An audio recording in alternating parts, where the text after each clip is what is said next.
বন্ধুরা, হালদার ক্রিয়েশনের পক্ষ থেকে আপনাদের সবাইকে সাদর আমন্ত্রণ জানিয়ে আজকে রাতের একটা রেসিপি বানাচ্ছি। তো এটা সবারই মানে জানা, তবু আজকে আর ভিডিও সেরম দিতে পারলাম না। তো এই যে চাউমিন, তা চাউমিনটা আমি বলি, আমি ঠান্ডা জলে এই মিনিট 20-25 ভিজিয়ে রেখেছিলাম। তো দেখুন, ঠান্ডা জলে ভিজিয়ে একদিন দেখবেন, ঠান্ডা জলে ভেজালে না চাউমিনটা জড়িয়ে যায় না। অনেক সময় গরম জলে করতে গেলে জড়িয়ে যায়, অনেকে তেল ভিনিগার দিয়ে গেলেন। তো আমি শুধু এটা ঠান্ডা জলে ভিজিয়ে রেখেছিলাম। তো দেখুন একদম ঝরঝরে।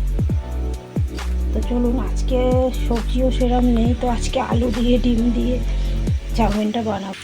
তো এই যে দেখুন, এখানে আমি অলরেডি আলু, পেঁয়াজ, কাঁচা লঙ্কা আর কয়েকটা ডিম কড়াই ছিল, এর মধ্যে দিয়ে দিয়েছি।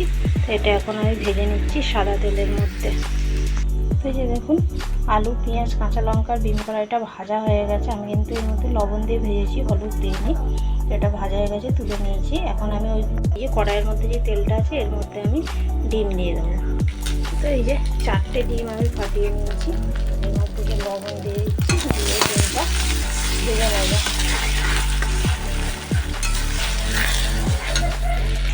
এই যে ডিমটাও ভাজা হয়ে গেছে, ডিমটা আবার তুলে নেবো। তো এই যে আলু, ডিম, পেঁয়াজ, কাঁচা লঙ্কা সব একসঙ্গে দিয়ে দিয়েছি। তো আপনারা থাকবে, যদি সবজি থাকে তো দেবেন। আমার কাছে হাতের কাছে যে সবজি ছিল না, সেই জন্য একটা আলুরে করছি। আর এতে কিছুটা আমি এই যে ম্যাগি মশলা দিয়ে হালকা করে একটু ভেজে নিয়ে নামিয়ে নেবো। তো এই যে দেখুন, কড়াইয়ের মধ্যে একটু রিফাইন্ড অয়েল দিয়েছি, আর এর মধ্যে একটু গোটা জিরে দিলাম। তো এখন এর মধ্যে আমি ভিজিয়ে রাখা যে চাউটা ছেঁকে তুলে রেখেছি ঝরিয়ে, সেটা দেব। দেখুন, কড়াইয়ের মধ্যে আমি একটা চাউ দিয়ে দিয়েছি। তো এটা এখন ভালো করে তেলের মধ্যে নেড়ে নেব। এই যে চাউয়ের মধ্যে আমি একটু ভিনিগার দিয়ে দিচ্ছি। আমি একটু ভিনিগার দিলাম, আর দিচ্ছি যে সোয়া সস, ডার্ক সস।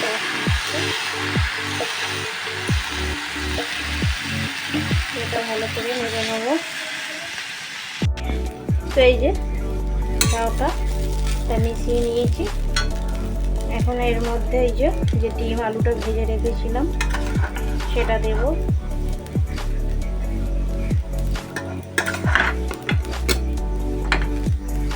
এটা এখন এবার ভালো করে মিশিয়ে নিতে হবে।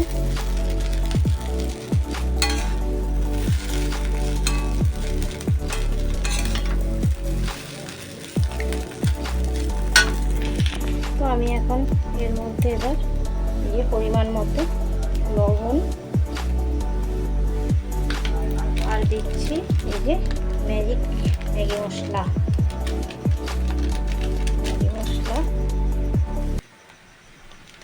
আর দিচ্ছি একটু চাট মশলা।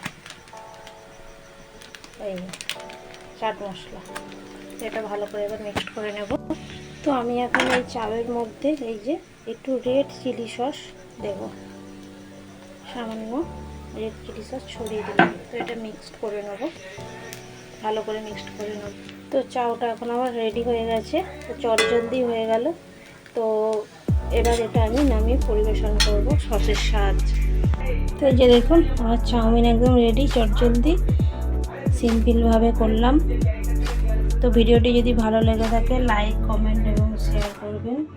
যারা এখন আমার চ্যানেলটিকে সাবস্ক্রাইব করেনি তারা সাবস্ক্রাইব করে রাখবেন। তো আজকে আপনাদের কাছে একটা ছোট্ট সিম্পল ভিডিও তুলে ধরলাম। দেখা হচ্ছে পরের অন্য কোনো ভিডিওতে।